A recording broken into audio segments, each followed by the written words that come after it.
But like the way that the media is presenting all of this as though like Trump is a great negotiator and he's bringing all these countries to heel. I don't know if they're fucking wish casting or I don't know what's going on, but I do not see Israel's actions. I do not see Israel's actions in the backdrop of all.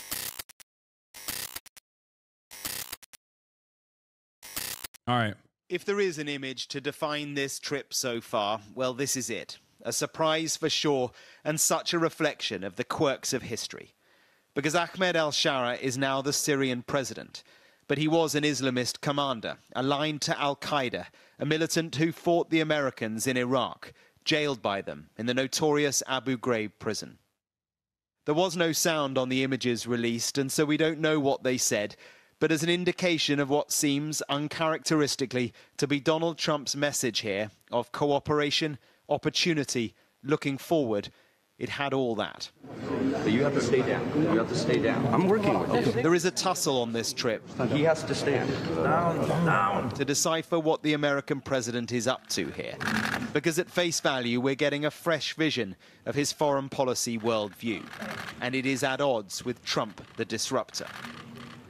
The morning meeting with Gulf Arab leaders was about investment first, but under it, geopolitical cooperation. The two go side by side here.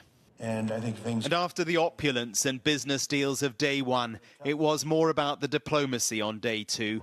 A nuclear deal with Iran, maybe, and Israel, Gaza. In Gaza, my administration shares the hope of so many in this region for future of safety and dignity of the Palestinian people. But that cannot happen as long as Gaza's leaders take delight in raping, torturing, and murdering innocent people. Can't have it. I greatly appreciate the constructive role that the leaders in this room have played in trying to bring the... This is why I think the Hamas goodwill is not going to get them anywhere, for the record. The goodwill demonstrated by Hamas with the hopes that like Trump will directly talk to them. The goodwill demonstrated by Hamas in the release of Eden Alexander was a way to sidestep Israel and to show the Trump administration that Israel was actually the one ruining the ceasefire conversations. Okay? Once again, Hamas and virtually every other Palestinian liberation group mistakes or misjudges the humanity that their colonial oppressors have. Okay? They do not care, I don't think. And I'm really worried about this, but I don't think that the Trump administration, especially with commentary such as this one, do not give me great hope that they will try to manage a way out of this conflict, because that would require undermining Israel's position, but that would also undermine America's position, because this is America's position. Terrible conflict to an end. At least on Gaza, the elephant in every gold-gilded room he went to. The farewell from the Saudi Crown Prince reflected the closeness of this relationship, the trappings of power shared. On the flight to Qatar, a few words on the meeting which defined the day. How did you find the Syrian president? Great. Great. I think very good. Young, attractive guy, tough guy. You know, strong pass. Very strong pass fighter. Does that worry you at all? Strong pass. Pulling it together. Strong pass, real fighter. Bro, he beheaded people. Trump's own Zelensky, by the way. This is Trump's Zelensky, straight up. Every admin going forward's got to have a Zelensky. This is Trump's. And then jet escorts again, this time above the Persian Gulf. And from Air Force One, he arrived into Doha, into the hands of the royal family who want to give him a new plane. And he hasn't just brushed aside the conflicts of interest, he's doubled down here, insisting it is all fine. At the Emir's palace, a sword dance, camels, and Arabian horses to greet a motorcade led by Tesla Cybertrucks. Qatar hitting all the right buttons for the American president.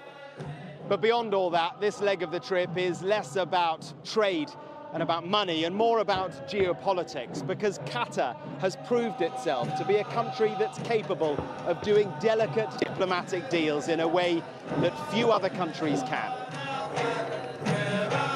On Gaza, Qatar has been the intermediary between the Americans and the Israelis on one side and Hamas on the other. The hostage negotiations have been driven from here. Hamas has a political office here. And Trump's chief negotiator, Steve Witkoff, he is here too. You have to wonder what progress on ceasefire talks are behind this hug. We don't know because it was all about the decor here.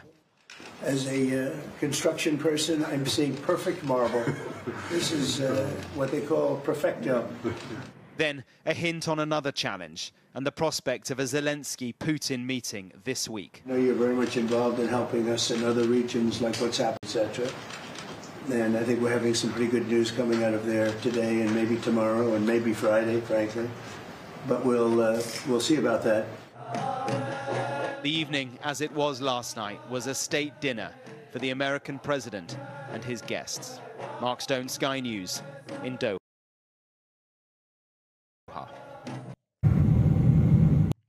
As Noam Chomsky says, it's terrorism when they do it. It's terrorism when we do it. All these events unfolding in succession make it so that even the dumbest person can understand the hypocrisy, right? It was an air escort fit for a king.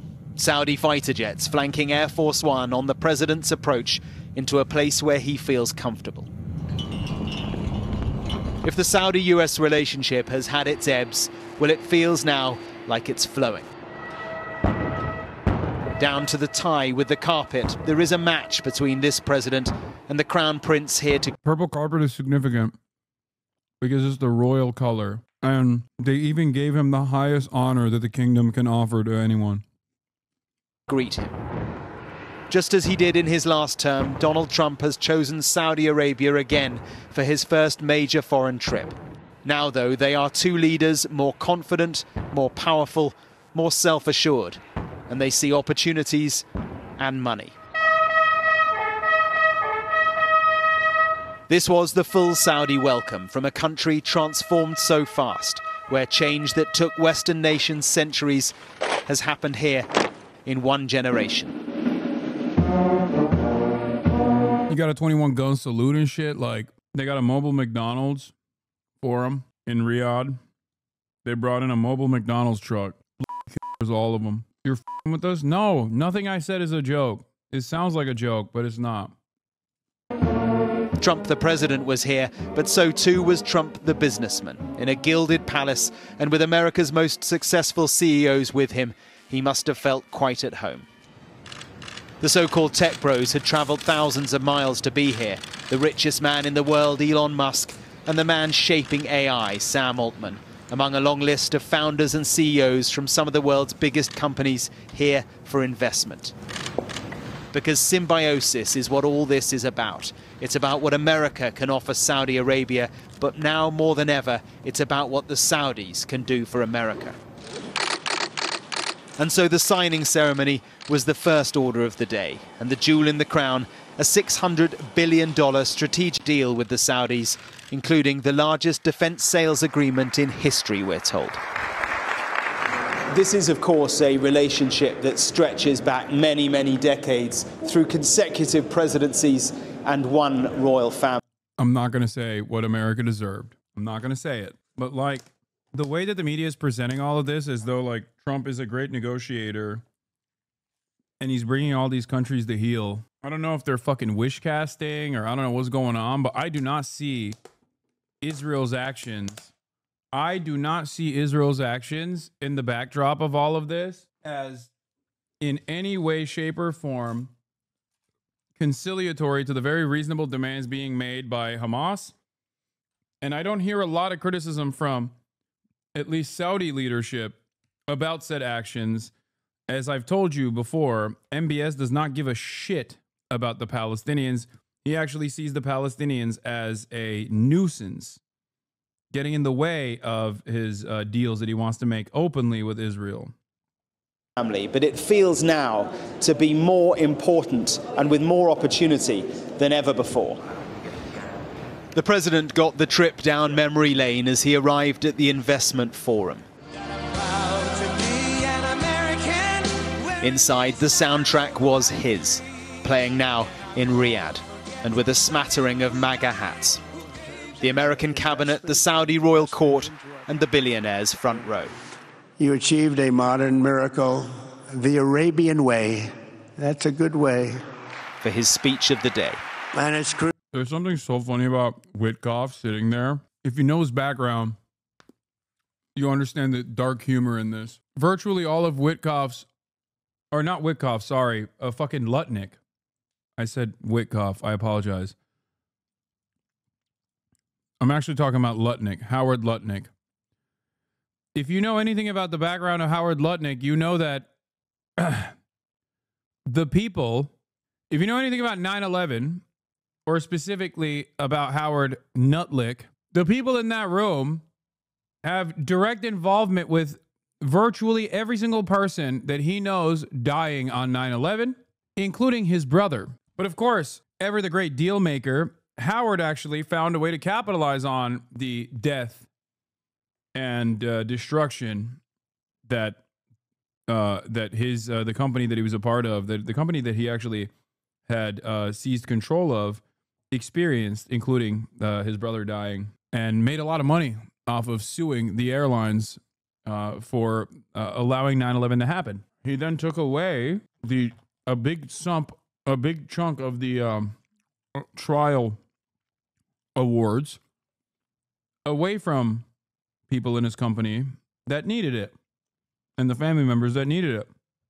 A group of families whose relatives worked for Cantor Fitzgerald and died on 9/11 pressed Howard Lutnick for help ahead of the presidential trip to stop, including Saudi Arabia. Yeah.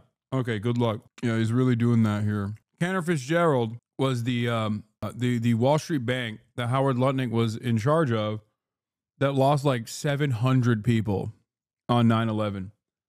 The only reason why Howard was spared was because he was taking his fucking child to kindergarten that morning. His brother died.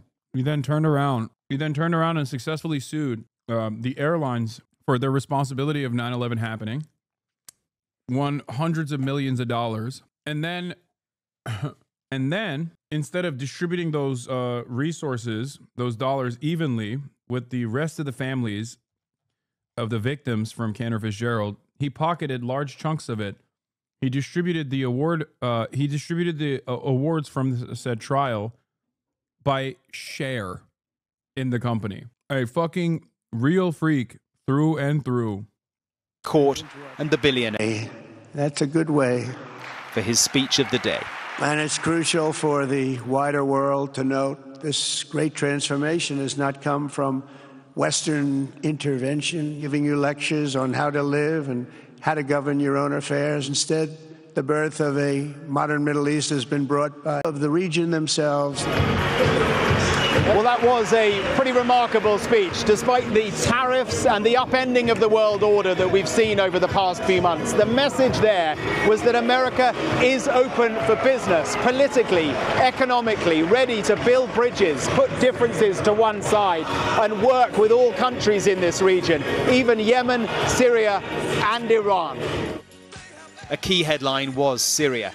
He said he's scrapping sanctions against the country, now free from Assad. It comes as the White House revealed that he is due to meet Syria's new president, once a jihadi fighting the Americans. They'll meet in the day ahead. It might confuse some people. When he's doing his speeches in America, it's all about America first. We don't really care about the rest of the world, seems to be the vibe. And then here, it was a wholly different message, I felt. I think there's a misperception. I think the truth is that he obviously cares about peace around the world, and he spent his entire 4 or 5 months of his administration sending his emissaries around the world to create peace deals, right? We're strategic partners.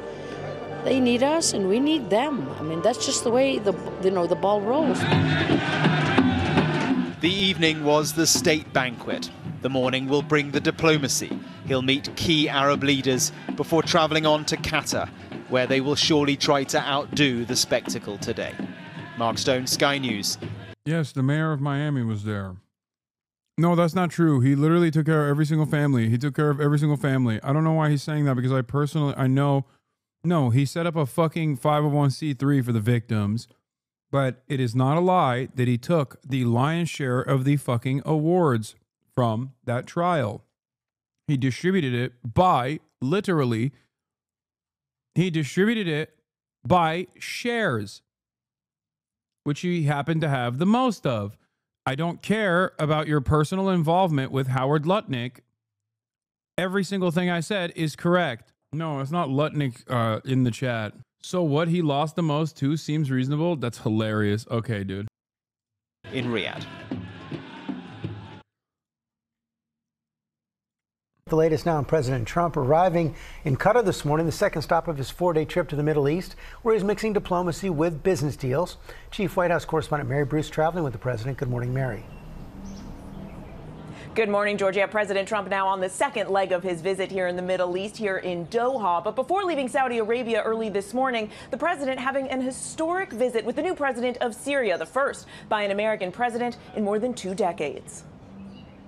This morning, President Trump touching down in Qatar. Trump kicking off the second leg of his 3-country tour to the Middle East after visiting Saudi Arabia. Trump this morning marking a major shift in U.S. policy towards Syria, meeting new Syrian President Ahmed al-Sharaa alongside Saudi Crown Prince Mohammed bin Salman, with President Erdogan of Turkey joining by phone. With the support of leaders in this room, and they're great leaders you are, we are currently exploring normalizing relations with Syria's new government. The face-to-face coming just hours after Trump announced he would lift sanctions on Syria, now that the Assad regime has crumbled. I will be ordering the cessation of sanctions against Syria in order to give them a chance at greatness. It's a move, Trump says, came at the request of the Saudi Crown Prince. Oh, what I do for the Crown Prince. The first major foreign trip of Trump's second term focused on strengthening business ties with the Middle East. Joining him, leaders of some of the world's most powerful companies, from IBM to Google and Uber, and of course Elon Musk. The president now touting a $600 billion investment in the U.S. from the Saudis, though details are sparse. The Saudis giving Trump the royal treatment. The Crown Prince rolling out the lavender carpet. Trump piling on the praise. I like him a lot. I like him too much. That's why we give so much, you know? Too much. I like you too much. The president describing a transactional approach to foreign relations based on making deals regardless of past history. From embracing the Saudi Crown Prince years after U.S. intelligence concluded he orchestrated the murder of Washington Post journalist Jamal Khashoggi, to forging ties with... In recent years, far too many American presidents have been afflicted with the notion that it's our job to look into the souls of foreign leaders and use U.S. policy to dispense justice for their sins. But hanging over the visit, serious questions about Trump's own business interests. His sons, who now run the Trump Organization, have projects in the works in all 3 countries he's visiting. Trump Tower, Jeddah. Bro, he's not old and fulfilling his fantasies. He's just becoming a Turkish-style dictator. I don't think people understand. Everything he's doing for pure profit is people that are outside of America. If you grew up outside of America, you've already seen this. If you grew up in Latin America, if you grew up in Turkey, if you grew up in the fucking region, if you grew up in the Middle East, if you grew up outside of the West, okay, this is not even remotely unique. What's unique is America doing it, and an American president doing it, and also doing it in broad daylight, with the media basically just kind of being in alignment. It's pretty funny. This is how it always goes. Person comes into power, uses the fucking weight of the office to generate tremendous amounts of wealth for himself and his family and his friends, and that's it. Coming soon. Trump now in Qatar, which he once called a funder of terrorism. But now he's poised to accept that extraordinary gift from the royal family, that $400 million luxury jet known as a flying palace, to be used as Air Force One before being transferred to his presidential library. The proposed deal raising serious questions about what it will cost American taxpayers to retrofit the jet to modify its security, and whether the gift violates the Constitution's ban on gifts from foreign heads of state. Trump overnight defending that proposed gift, saying the current Air Force One is less than impressive. Some people say, oh, you shouldn't accept gifts for the country. My attitude is, why wouldn't I accept a gift? But even members of his own party aren't sold. I also think that the plane poses significant espionage and surveillance problems. So we'll see how this issue plays out. But I certainly have concerns. And the president is kicking off his time here in Doha with a formal state visit, including a lavish state dinner tonight. He's also expected to speak to U.S. service members here in Qatar. George. Mary, also news this morning that a company with ties to the Chinese government is investing several $100 million in one of the Trump family's crypto businesses. Yeah, George, that's exactly right. GD Culture. They're so funny. Remember, every time that they say, wow, I can't believe that they accepted money from Qatar, they just mean like only Israel and Israel's allies in the region get to do that. Which, by the way, Qatar is also a part of the allegiance. They're just more neutral than the Saudis are, partially because of Al Jazeera. Qatar gave Erdogan a jet. Okay, dude, that's nothing. Qatar giving Erdogan gifts is meaningless. Qatar is basically like a fucking holdover state in and of itself with a tremendous amount of wealth for Turkey. Accepting a plane from the people who did 9/11 is crazy. Yeah, except he didn't accept a plane from the Saudis. What the fuck? It's the Saudis that did 9/11, not Qatar. Classic American mind. Anyone but the Saudis are responsible for 9/11. All of which happens to be periphery states that Israel wants to deal with, suspiciously. Group, a small technology company with ties to China that operates on TikTok, announcing plans to purchase up to 300 million of the Trump Bitcoin. They are just the latest business with foreign ties to jump into the president's cryptocurrency business. And all of this is coming as the president is working on a deal to allow TikTok to continue operating in the U.S. Ethics experts are sounding the alarm about conflicts of interest, but the White House insists the president is following the law. Yeah, George. we've never seen a mix of personal finance and diplomacy like we're seeing on this trip and in the early months of this presidency. Mary Bruce, thanks very much. To believe this man was once an al-Qaeda militant with a $10 million US, but the man who became Syria's leader after the ouster of the dictator Bashar al-Assad is now shaking hands like old friends with Donald Trump. How did you find the Syrian president? Great. I think very good. Young, attractive guy, tough guy. You know, strong pass. Very strong pass fighter. Hasan the Hunt chat effect on Dropsite News subscriber chart following Jeremy Scales' interview today? Hell yeah. They deserve it. It was the first time in 25 years that the leaders of Syria and the US had met, and they did so at the behest of the Saudi crown prince, who'd persuaded Trump to break with US policy and lift America's crippling sanctions on Syria. Cue elation on the ground in Damascus, where the lives of ordinary Syrians have been shattered by years of civil war and American sanctions that have choked its economy for more than 4 decades. This is a second happiness and a second liberation. The sanctions will be lifted, which means a revival is coming. No more economic crisis. It's embarrassing to admit, but I was opposed to your support of Hamas for a long time, but after listening to your conversation with Jeremy, I realized how uneducated I was on the topic and the level of nuance it requires. Sorry for hating. I was only exposed to commentary from Asman and others. Well, I was ignorant, but I think your conversation with him will help a lot of people that are like me. Damn. Account created an hour ago. I think this is bait, especially because he said opposed to your support of Hamas. Account created an hour ago, following since an hour ago. Not to be too cynical, but the fact that he says support for Hamas. No, I mean it. They're just like, they have one mode, dude. They have one mode. Immediately populate. Do people not realize this kind of behavior is insane?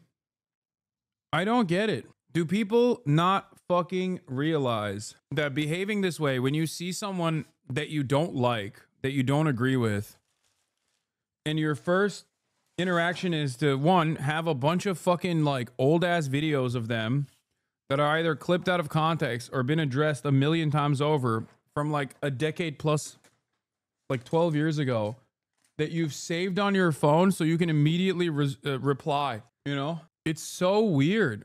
It's such a weird way to exist. I genuinely don't understand it. Like, how little do you care about yourself that you have like entire clip compilations that you have ready to rip at a moment's notice? That shit don't make no sense, especially considering that like you're doing this. It feels like you're doing this at the behest of like another content creator that doesn't even know you exist. You know what I mean? If only I could understand the mania. Perhaps one day I will. I genuinely don't fucking get it. I don't know. It's like Stan Twitter. It's like Stan behavior. but like neither myself nor any of these other people that you orbit are even a fraction as talented as like BTS or Blackpink. You know what I mean? Like, what the fuck is our output that creates this level of stan behavior? Asmin is just body odor K-pop. Yeah, but that's like, dude, like dick riding for Israel. It doesn't make any sense. You know what I mean? It just doesn't. None of it makes sense to me. I don't fucking get it. Why would you be this loyal to another country, for example? Or why would you be this loyal to a fucking content creator that doesn't shower? Like, how is this such a major motivator? I will never understand it. But Trump's move may throw America's relationship with Israel into crisis. As remember when this stuff was considered cyber stalking? Now it's just everywhere. I know. That's yet another clear-cut example of the 4chanification of the internet. Shit that would be previously considered cyber stalking and like antisocial behavior is now celebrated roundly and also creates a sense of like community, a sense of shared purpose for so many people. And people are unafraid to do it in broad daylight. Indulging in recreational hatred is one of those things that looks like evidence of severe widespread delusion in the Buddhist sense. People choosing things they think will make them happy end up winding them make them much worse. Yeah. I think about this a little bit where I'm like, is there anything that I engage with this? Like, is there anyone that I consider to be an ideological enemy that I care this much about? And I can't think of a single person that I behave this way towards. Like, I hate Bill Maher, but I'm not going to, like, here, I'll give you a great example of this. I despise Bill Maher for, I think, very good reasons. But I'm not going to fucking be like, if someone's like, hey, I like Bill Maher, I would just be like, I don't really like that guy. And I'd fucking move on. I wouldn't be like, in 1997, Bill Maher actually said something that I think you would find utterly unconscionable. Here's an actual long list of events that are the reasons as to why you should hate Bill Maher. And even in this circumstance, like, Bill Maher's not even a good analog because, like, most of the things that my haters hate me over are not real. They are imagined. You know what I mean? It's like that copy pasta about, what's his name? The guy that died, Bob Saget. Like, in 1997, Bob killed a prostitute and then ate the body or something. Like, you know, the copy pasta I'm talking about? Like, it's basically like hating him because you believe that copy pasta. Yeah. Here, this is why I hate this random person that you are seemingly demonstrating positive feelings towards. Here is 68-second clips that will prove to you that he is an evil person. Like, that's such a weird fucking thing to do. I don't understand what compels someone to do that. You have to apologize for Bob Essler. Yeah. Anyway, let's continue. As it continues its military strikes in Syria, even as the US president has urged leaders on his tour of the Middle East to normalize relations with Tel Aviv. But with the war in Gaza still raging, that won't happen anytime soon. What's been happening in Syria is you've had a lot of provocative sort of actions by Netanyahu's government, bombing randomly there, calling for sanctions, calling for designations. But that only invites a failed state, that only invites Iran and ISIS to re-emerge in Syria. President Trump decided to go the other way, to go towards a Syria that is stable, a Syria that is at peace with its neighbors, and a Syria... Okay, for the record, I do need to... New Superman trailer, Superman versus Colonialism. Hasan, please watch. Hasan for Superman. Okay, I think the AI ads are getting they're becoming more complex. I do need to mention something. I think taking the sanctions off of Syria is good. Although I don't believe that Jelani is a good dude, and I don't believe that he has honest intentions of uplifting Syria.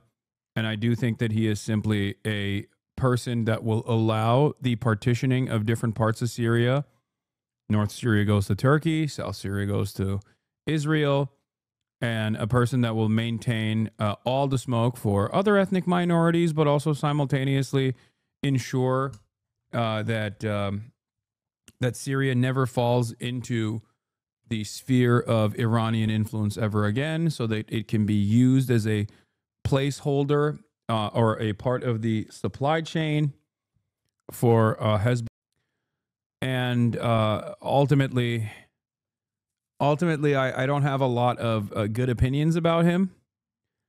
I still think that it is good to take off the sanctions from Syria because it's ridiculous to starve this fucking country. It has played a horrible role in ruining the material conditions of regular Syrians at the end of the day, regardless of what their background may be. It is collective punishment. Why would he allow Iranian influence after being murdered by them? Facts. Why would he? So they can kill them? What? Dog. The person you're talking about is literally a fucking Al-Qaeda commander. So are you trying to present Iran as the good guys in this conversation? Is that your position? Like when Iran was trying to kill him, he was literally a fucking Al-Qaeda commander. Yeah, no shit. Yeah, they were fighting ISIS too. This isn't to say that like the Iranian government is great, especially as it pertains to its domestic affairs. But it's important to take note of. It's important to take note of who gets to survive and who gets to thrive in the region. Yeah, bourgeois compradors like Jelani do actually have usually have intentions they deem to be honest. It's just that they're completely okay with reaching them at the cost of massive gutting of their own nation, and they're fine with butchering anyone their imperial puppeteers tell them to is absolutely correct. Like, Syria under Jelani is going to have a similar structure to Ukraine, if not significantly worse. On the one hand, we're talking about partitioning Ukraine, giving it to Russia, taking away its minerals. And the same thing is happening with Syria. Of course, Syria's conditions are so much worse than even Ukraine's conditions were that people even see that as a moment of liberation. Like, Assad was so fucking brutal that Syrians literally were like, oh, thank God we have the Al-Qaeda commander. I do not think all of the Syrians that say, oh, thank God we have Jelani, or are like, it might be better overall, are that way because they're fucking Salafists, okay?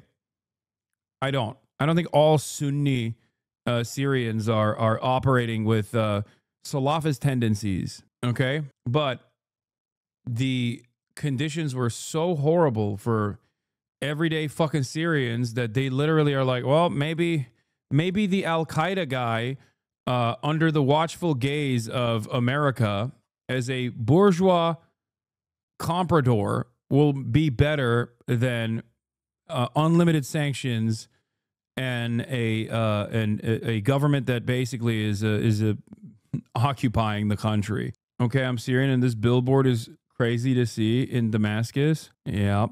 His name is Ahmed al-Shara, by the way. Okay, dude. Nah, none of that will happen. Pro-aggressive Omar, you and I have duked it out in the chat before. His name is Ahmed al-Shara, by the way. It's not Jelani. I know. For SEO purposes, his name is Ahmed al-Shara again, even though his most famous name was not Ahmed al-Shara. Okay? His most famous name was Jelani. Motherfucker's doing a SEO rebranding, and you're like, no. I love you, brother, but you're not very accurate on Syria. I'm sorry. Forgive me for also being from the fucking region and recognizing that an American allegiance is still going to be ultimately an affair that does not benefit the everyday existence of the people living under American rulership, you know? I know. HTS was nearly wiped out by ISIS. They had sectarian infighting, and then they fought against one another. Dude, America, the State Department is so powerful. They could, if they wanted to, overnight, Feinstein back into like a beloved figure. I swear to fucking God. It is so crazy. There's a lot of speculation happening about the new government and accusations about murdering minorities, which is total bullshit. First of all, that wasn't total bullshit. That was real. The bullshit aspect of it, or at least the aspect of it that stretches the imagination, is whether or not it was directed by Jelani. Okay? It's not fucking bullshit that they were dropping bombs out of planes. That part was definitely real. It's just a matter of whether or not it was actually directed or simply allowed, or a complete random group of Salafist brigades that decided to engage in sectarian ethnic cleansing campaigns. Is this guy a Syrian hog? No, he's not. He's not a Syrian hog. I assume he is. I assume he's just Sunni and has suffered a great deal under the Assad regime. What's wrong if he was Al-Qaeda? You can now judge Al-Qaeda, their capacity when they're in power. Wait, what? What the fuck are we talking about? There's a lot of speculation happening about the new government and accusations about murdering. Bombs out of planes against who? I'm also Syrian, and what I don't like in your and other leftist take on this is that you're not willing to give al-Sharaa the same nuance and critical but fair lens you offer Islamist and anti-Israel groups. Yes, because al-Sharaa, okay, or formerly known as Jelani, is literally the fucking, like, first of all, as a Turkish person of Muslim background, excuse me for being critical of fucking ISIS and Al-Qaeda affiliates, okay?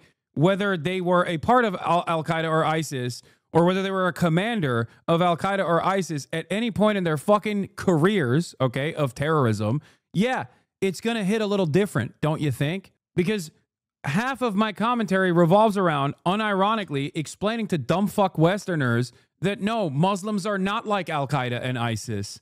Okay, how the fuck? What do you mean? Like, what does this take?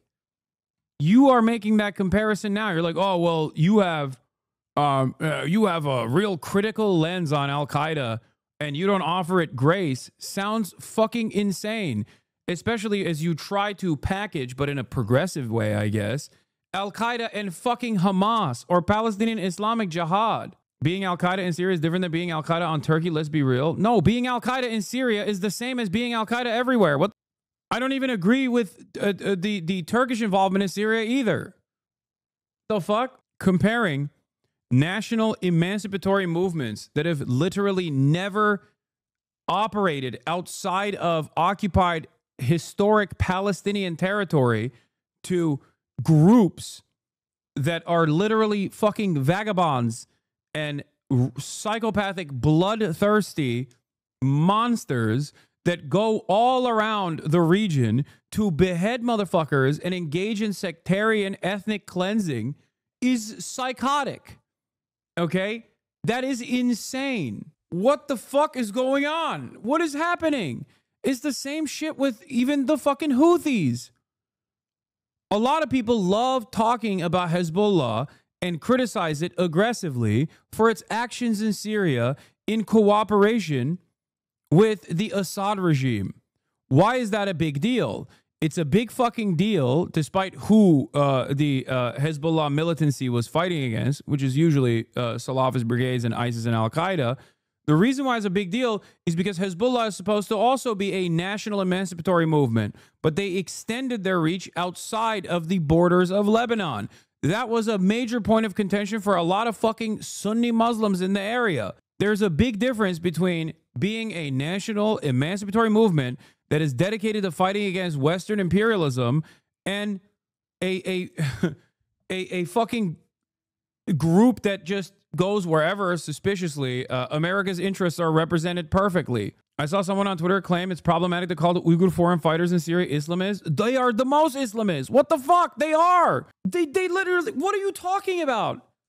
All of the groups that the Turkish military trained, all the NATO trained groups are fucking straight up. They are like what you would consider to be jihadis. Okay. That's what it is. When people say these guys are jihadis, they're talking about Al-Qaeda.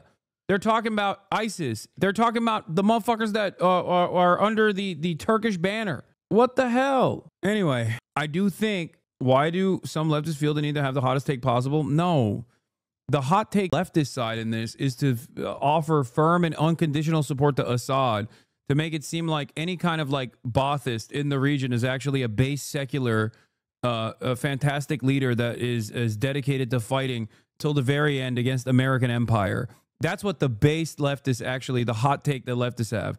All the other takes, unless they're directly Syrian, okay, all the other takes are usually liberals who fucking don't understand. Like, they misappropriate nuance where there is no nuance necessary, and ironically in the process end up leveling all of the Islamist militancies as the fucking same when they are directly in conflict with one another. Okay, where's Assad right now?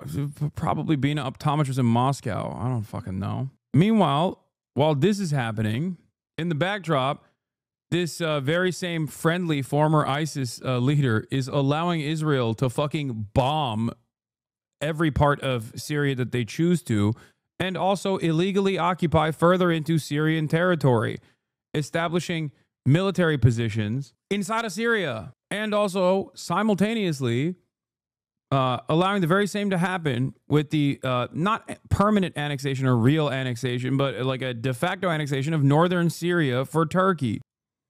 Al-Shabaab only joined Al-Qaeda to fight American invaders in Iraq. No, that's the fucking meta that he has represented. You are whitewashing what he did. He then disavowed and then left them and even fought them and cooperated with coalition forces to kill them. His faction ended up building a parallel Syrian state in Idlib and is currently being involved in rebuilding Syria. Clearly not the bloodthirsty vagabond you make him out to be. Bro, you're not talking about a fucking misunderstood. You're referencing a guy who was a fucking Al-Qaeda commander as a simple misunderstood figure that was actually anti-imperialist. Like, this is technically not even technically. This is quite literally actually saying Osama bin Laden was an anti-imperialist hero, okay?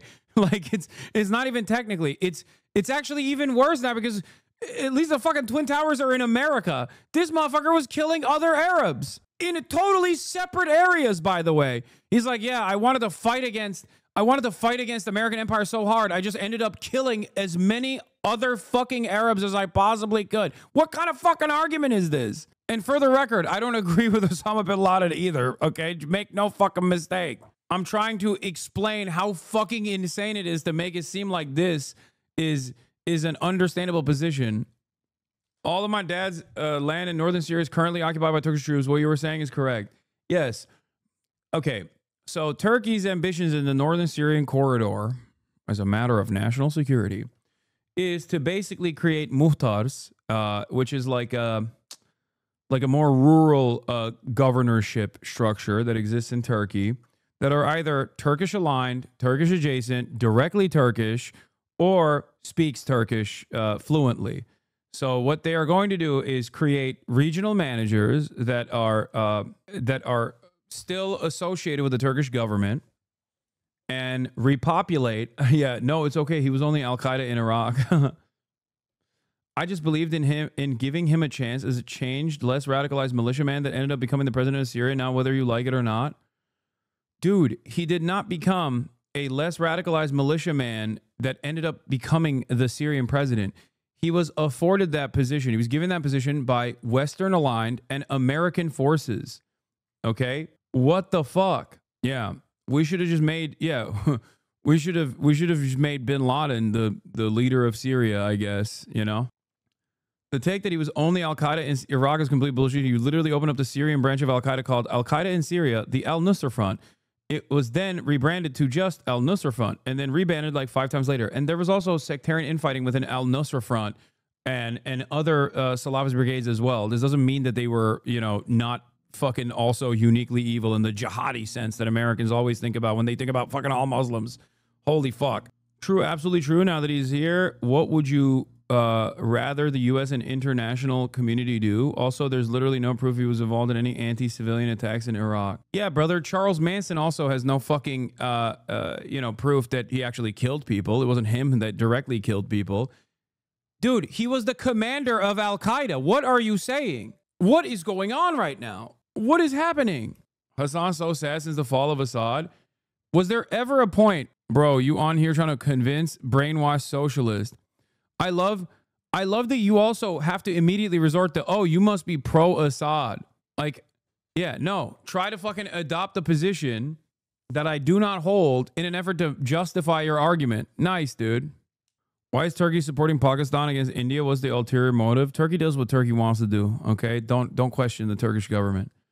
Except when I do question the Turkish government in Syria, a lot of fucking American NatSec chatters get mad at me. Didn't you support the Armenian genocide? Says this chatter. I don't know where you got this from. Probably that you fantasized it. Funny joke. That's free of Iran, China, Russia, ISIS, etc. Honest question, other than Hamas, what groups are not terrible / killing people for no reason that the U.S. labels as terrorists in your opinion? First of all, let's dispel this notion that people kill people for no reason, okay? Serial killers are people who kill people for no reason. Terrorist groups don't kill people for no reason. They kill people for bad reasons, but there's still a fucking reason, okay?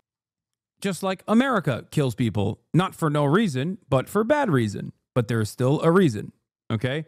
And I'm sure even serial killers have some fucking reason as well. Bruh, take. No, it's true. What the fuck? What do you mean?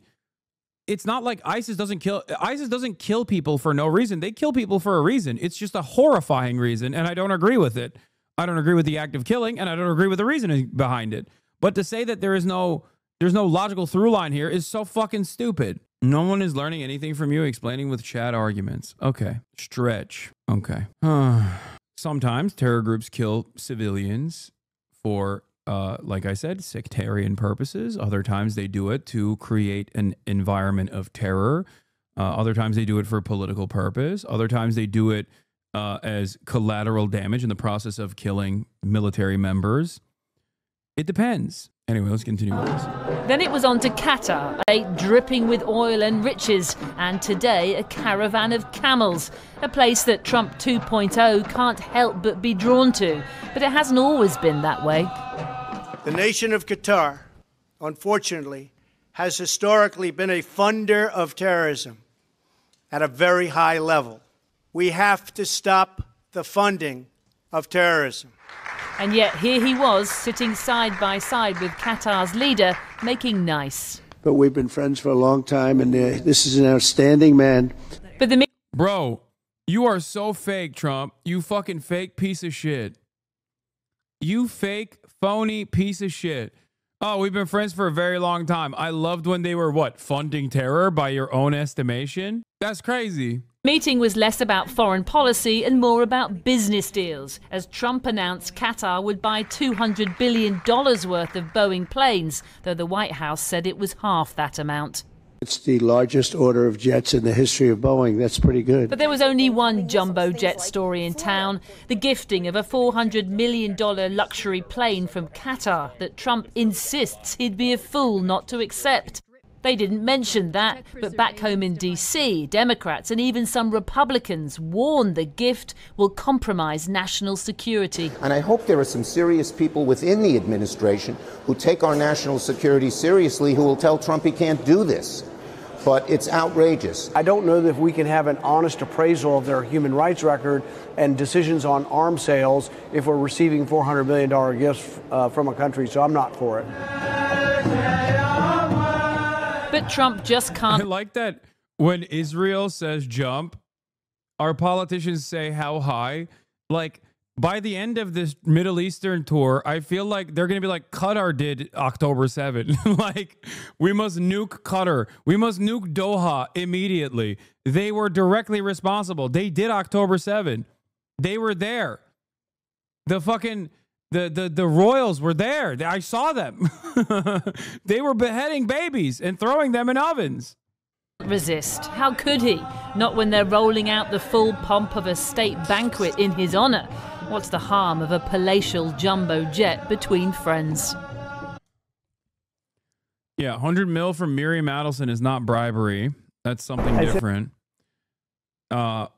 400 million from the Qatars in the form of a fucking jumbo jet. That, on the other hand, that's the highest form of bribery. It's like, it's all bribery, dumbass. The fuck are you talking about? Where's the plane? And they having difficulty. I'm not happy with Boeing, but we're going to work on Boeing. And Boeing's got some unbelievable people working for it. Bad to Boeing, but they had a strong contract. I wrote the contract. It was a guaranteed price contract.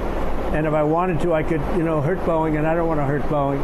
But they are very... No, one's lobbying is different. It's not even...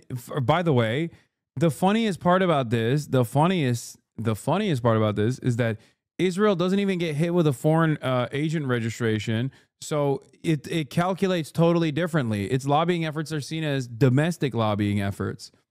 That's the other part of this. That's why they can always get away with saying like, well, Qatar is actually the largest funder of our fucking universities or whatever. It's like, yeah, dude, because when fucking Israeli aligned interest groups are also funding a fuck ton of initiatives in this country, it's not seen as a foreign entity doing the fucking influence peddling. It's seen as a domestic effort to do influence peddling. That's it. That's the real secret there, for the record. And so much so that if you actually even dare to question this, people can just be like, wow, anti-Semitism much? I can't believe it. I can't believe it. How dare you say Chuck Schumer, who has spoken at fucking every AIPAC conference and has said things such as, obviously Judea and Samaria belongs to Israel, and these the enemies of Israel just simply don't want to understand the truth that was written in the fucking Bible, that this belongs to this nation belongs to Jews from 3,000 years ago. When he says stuff like that, no one turns around and goes, what are you, a fucking mullah, but like a Jewish? Like what's happening here? Like this is the fucking... Like, we only are tuned into a certain frequency where it's like, if I hear a guy with a big beard and a fucking turban on his head saying stuff like that in Arabic or in Farsi, only then can I recognize how fucking insane of a statement that is, you know? God forbid you point to that and go, what the fuck is this? What are you a registered foreign agent? Why are you doing this? Everyone goes, wow, look how unimaginably anti-Semitic you are. I see why people take special notice of this bribe, though, because Israeli influence is a lot more institutional and official. No, the reason why people are taking special notice of this bribe and not the fucking bribes of, I don't know, building a Trump Tower in fucking Damascus or any number of different moments where Saudi Arabia has fucking straight up pumped billions of dollars to Jared Kushner and Donald Trump. The reason why those things, while they still get a little bit of media coverage, are usually in the backdrop is because these countries, as they stand currently, are not a threat to Israel, okay? That's why, because these countries are a part of the Abraham Accords. These countries actually want to normalize relations with Israel. And the very moment that you say, okay, I'm normalizing relations with Israel, Israel can do no wrong, then it's over. It's not a problem anymore.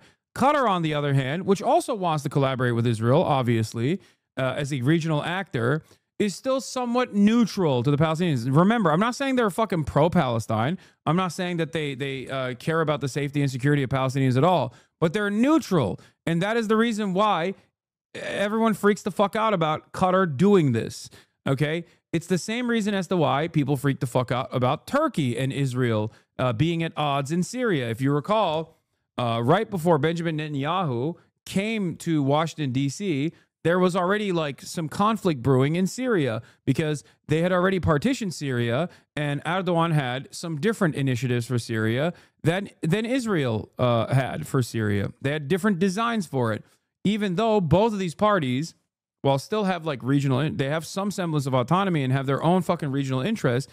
Both of these parties are still operating at the behest of U.S. empire. Okay, so when that happens, then obviously people start talking about, whoa, wait a minute, like you got to dial this back a little bit. Israel literally bombed a fucking airport that had Turkish engineers in it in Syria. It became a major problem. Then they quickly wrapped it up and we're like, all right, it's fine. And once America got the Kurdish militias to stand down, okay, once again, the ever-present pro-Kurdish in the United States of America, once again wrote them off, okay, and is trying to find a way to basically bring the Kurdish militias under the banner of HTS or the current Syrian government in a way that doesn't like offend Turkey's interest in the fucking region, because their grand design revolves around just eliminating the threat of Syria being a logistical hub for Hezbollah between Iran and Hezbollah. Once they're done with that threat, it's over. It's no longer a problem. You can fucking partition the country whichever way you want to other regional actors because nobody fucking gives a shit about Syrian people. Anyway, once that took place and Israel couldn't use Kurds as a ethnic group that they could sometimes launch against Turks if they felt the need to do so. They started talking about the Druze population. Bro's crying again. What? Some of you are unfortunately too stupid to understand political commentary or even human emotion. I am not crying. I'm just describing the events that have unfolded in Syria since the HTS takeover, but you have no way of reading anything outside of the lens of fucking drama. So you come in here and you go, oh, you must be crying. You're crying again. God damn. Anyway, so now the point of contention in Syria is over the Druze population. That's what Israel is using. Okay? Late with the plane, and Qatar heard about it, and he's a great leader. And we were talking, and he said, if I can help you, let me do that. And they had a plane, not a new plane at all, but they had a plane. And you know, these planes, the plane that you're on right now is almost 40 years old. And when you land and you see Saudi Arabia and you see UAE and you see all these, and they have these brand new Boeing 747s mostly, and you see ours next to it. This is like a totally different plane. It's much smaller, it's much less impressive as it is. And you know, we're the United States of America. I believe that we should have the most. Your assessment is very true. Israel loved Kurds because we were useful to them for a while. Now they're using the Druze the same way. Shaking my head. Yes. Hijri, a Druze Syrian sheikh, is pro-Israel and calls for Israeli intervention in Syria. Anyone in the region that is pro-Israel or pro-America is, I mean, that's what it is. They're pro-Israel and pro-America. They are begging to be a outward asset for imperial endeavors. That kind of attitude will inevitably create a incredibly, oftentimes fundamentalist reaction. But of course, that doesn't matter. That's a problem for the next decade or so. Most impressive plane.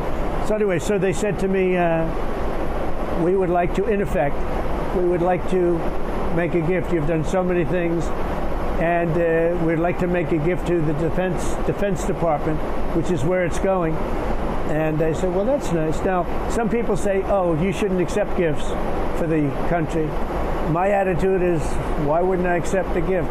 We're giving to everybody else. Why wouldn't I accept a gift? Because it's going to be a couple of years, I think, before the Boeings are finished. And they'll be wonderful when they're finished, but that's a long time. Isn't part of your argument how the United States has paid untold billions and trillions of dollars? I didn't even realize Hanny was there. Securing every aspect of the world. Well, I said that. I said, you know, we've secured that part of the world for many years. So if somebody makes a gift, then I'm not getting, I get nothing. I get to fly it like any other president would. Ultimately, it'll be at the end of its lifetime or at the end of the term, because we're going to have the other ones in by that time. So the U.S. is kind of giving them gifts. It's called national defense. Yeah. No, security. Well, we give a lot of gifts. We give too many gifts, to be honest with you. We give gifts to defend countries. They wouldn't even exist. Many countries wouldn't even exist. All over the world, countries wouldn't even exist. But I thought it was a beautiful gesture. Now, there are those that say we shouldn't be accepting gifts to the Defense Department. And I would say only a stupid person would say that. Why wouldn't we do that? And so it helps us out because we'll have a relatively new plane instead of having 40-year-old planes. These planes are 40 years old, and that's not representative of our country. Let me go to the other side, and that's the national security equation. Every one of these countries that we will be stopping at here and we'll be reporting on this show, every one of them is worried about one country, and that is Iran. #1 state sponsor of terror. And obviously the Iranians, you've been very, very clear. They can't get a nuke. Right. They can't enrich.